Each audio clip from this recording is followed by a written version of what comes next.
आवश्यकता है 5 महत्वपूर्ण बातों को सुधारने की, 5 महत्वपूर्ण बातों को आत्मसात करने की। जितने भैया बहन यहाँ पर बैठे हैं, अगर ये भैया बहन उन बातों को आत्मसात कर ले, इन 5 बातों को जीवन में आत्मसात कर ले, तो मैं इतना लिख के कह सकता हूँ कि आपको आपकी मंजिल भी मिल जाएगी, आप अपना रास्ता भी स्वयं बना लेंगे। लेकिन आवश्यकता है इन बातों को ध्यान रखने की।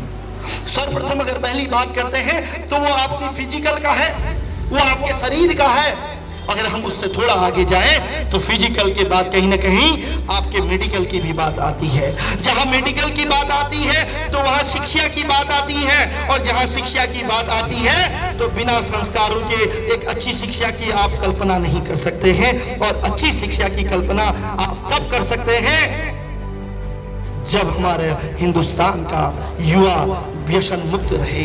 क्योंकि आज हिंदुस्तान के लिए सबसे बड़ी समस्या, आज आतंकवाद को सबसे ज्यादा फंडिंग, आज हिंदुस्तान के लिए सबसे बड़ा चिंता का विषय वो आतंक के हथियार का है। और वो आतंक का हथियार परमाणु हथियार नहीं, वो आतंक का हथियार वो हथियार है जिसकी परिभाषा करना भी बड़ा आसान नहीं, जिस हथियार का पता नहीं चलता, लेकिन 16 साल के बच्चे के न पेट में आत रहते हैं न मुंह में दांत रहते हैं। जो बच्चा अपनी ऊर्जा से देश की रक्षा कर सकता था, न उसके पेट में नंग रहते हैं, न उसके पैरों में उंगलियां रहती हैं, न उसकी मनोदशा अच्छी रहती है। और किसी ने बहुत अच्छा कहा कि वो जवान ही जवान क्या, वो युवा ही युवा क्या, जिसके पैरों में नंग ना हो, जिसके पेट में आग ना हो, जिसके मुंह में दांत ना हो, 4 बाल लाल पीले करके तो कोई भी खड़ा कर सकता है। कानों में छेद करने के बाद दूसरों को कोल दिखाने के लिए सिगरेट के छल्ले तो कोई भी उड़ा सकता है। लेकिन बात तो तब है जब हम इस विषय का भी चिंता करें कि जिस समय इस विद्यालय में पढ़ने के लिए हम आते हैं,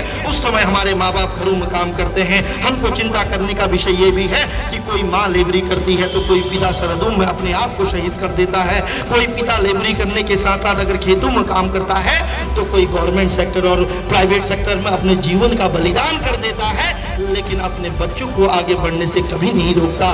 वही औलाद अगर आने वाले समय में उन माँ बाप के लिए क्वेश्चन मार्क लगा दे तो निश्चित रूप से आतंक के हथियार को बढ़ावा मिलेगा। और आज विश्व के लिए आतंक का हथियार केवल नशे का हथियार है।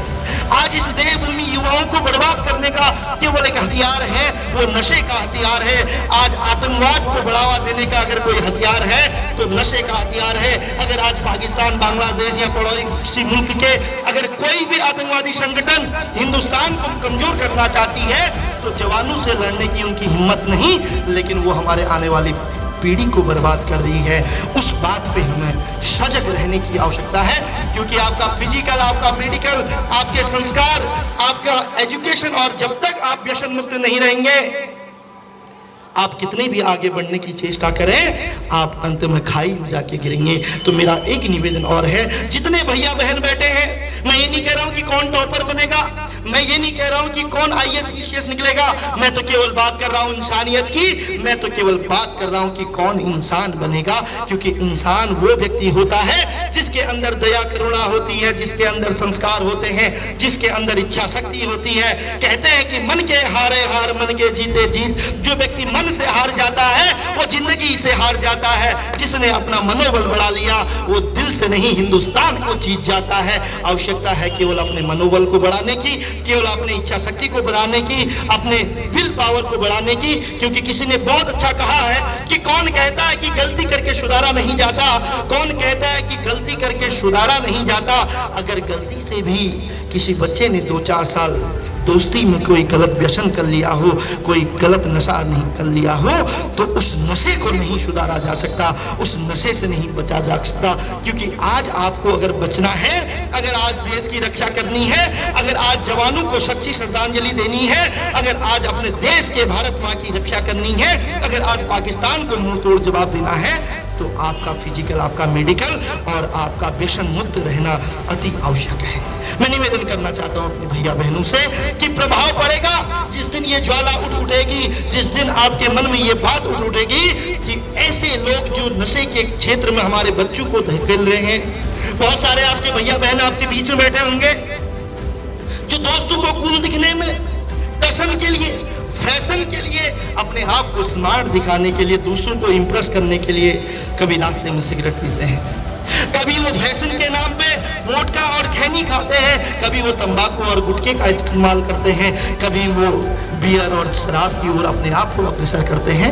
तो ऐसे भैया बहनों से मेरा केवल हाथ जोड़ के निवेदन है, अभी भी समय है, आप अपने आप को बचा लीजिए, वरना वो दिन दूर नहीं जब एक माँ के हाथों का, जब एक माँ के गले के मंगलसूत्र को आ जाएगी, जब एक बच्चा अनाथ होगा, जब एक बूढ़े दादा दादी के बुढ़ापे की सहारे उसकी लाठी को टूटना पड़ेगा और उसके जिम्मेदार आप होंगे। क्योंकि आज नशे के कारण पूरे उत्तराखंड नहीं, पूरे हिंदुस्तान के अंदर एक छोटे से बच्चे से लेकर बड़ा व्यक्ति तक कहीं न कहीं प्रभावित है। और आपके द्वारा किया गया नशा और आपके द्वारा ये फैशन और टैशन एक समय के बाद आपके मित्र नहीं रहेंगे। क्योंकि जो माँ बाप आपके थे, अगर तुम उनके नहीं बन सके तो तुम विश्व में किसी मित्र के नहीं बन सकेंगे।